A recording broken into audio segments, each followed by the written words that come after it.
Here are 8 points I picked from President Geingob's funeral.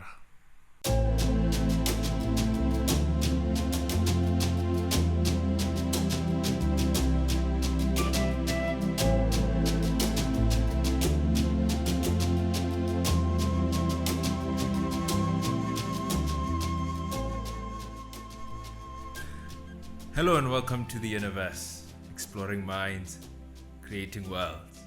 Last month was the funeral of the late President of the Republic of Namibia, His Excellency Dr. Hage Geingob. Now I'd like to note a few things that I picked from his memorial service. Dr. Geingob's memorial had very deep revolutionary undertones. Of course, that is befitting, considering the role that he played in the struggle, in independence, in the development of Namibia, and more. But here are a few things that I'd like to point out. Firstly, I'd like to take something from the opposition leader's speech. Number 1, politics of respect. Opposition leader McHenry Venani, I hope I am saying that right, the leader of the Popular Democratic Movement, the PDM, said many great things about the late president. He, of course, did not shy away from pointing out how much of a fierce debater Geingob was, how strong-willed he was, and how much they disagreed, and of course, the difficulty with which they disagreed. But he emphasized that they still stood as compatriots, as fellow servants of Namibia, as fellow Namibians, and as brothers. This says to me that the colors I wear are no excuse to discount on a politics of respect. Even if we sit across the aisle from each other and fiercely debate on policy and politics, respect and camaraderie must always stay at the fore because we are one people, no matter what party colors we wear. Number 2, governance and collective effort. Now, this might be a reach, but I'll say it still. It is quite possible that in this day and age, a developmental governance model that we need is a governance of collective effort. Essentially, when all people realize their place as demanded by democracy itself, and they take up that place, that may be the key to developing our countries.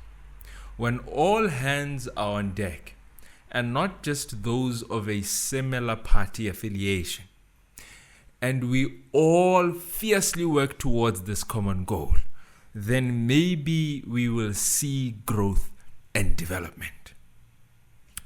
Professor J.J. Tabane refers to something of this sort and calls it a government of national unity. But we'll discuss that another time.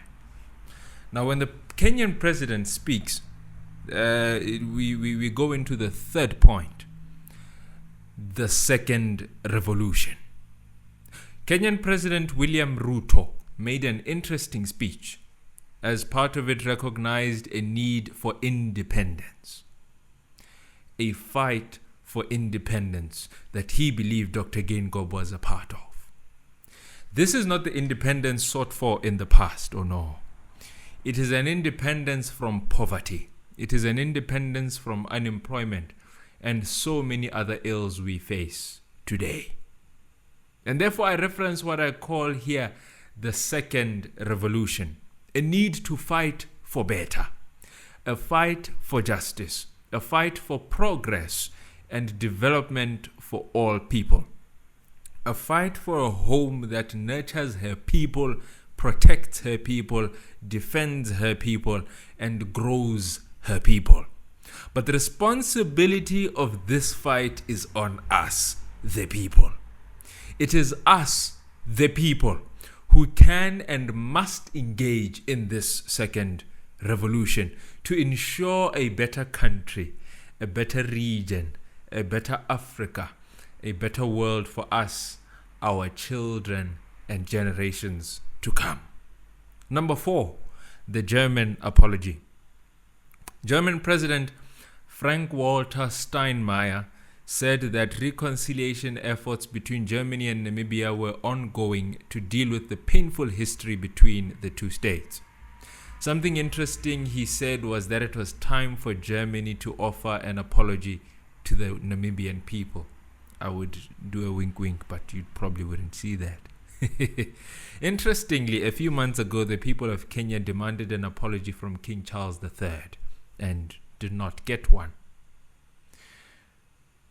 This process will be an interesting one to watch and follow. Now, the final segment of this video will be from the former First Lady's speech, Hage Geingob. Number 5, plan. It is said that many things were made easy because of President Geingob's planning. They planned even their retirement. Write your wills. Make things clear on what should happen after you depart. Essentially, for your death, for your life, plan. Number 6, cancer. I cannot help but note that it was cancer that drew President Geingob to his final breath. As did the former First Lady, I must urge you all to do regular checkups, including for cancer. Number 7, grief. In discussing the trauma and pain of grief, the former First Lady discussed how she cannot discount mental health support. To grieve is to love, and because of the circumstances, it comes with a lot of pain. And it's okay to acknowledge that grief breaks us and hurts us. It is okay to acknowledge our weakness and grief.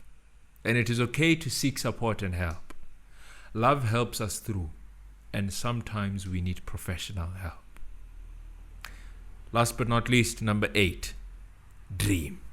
In the words of Mrs. Geingob, President Geingob was a man who went from a pauper to a president. President Masisi of Botswana references conversations that they had where he would say he never thought a refugee would be a statesman or a president of his country. My friend, you are allowed to dream, and you are allowed to see your dream come true. So dream, and make sure you occupy that dream. God bless the Geingob family. God bless the people of Namibia.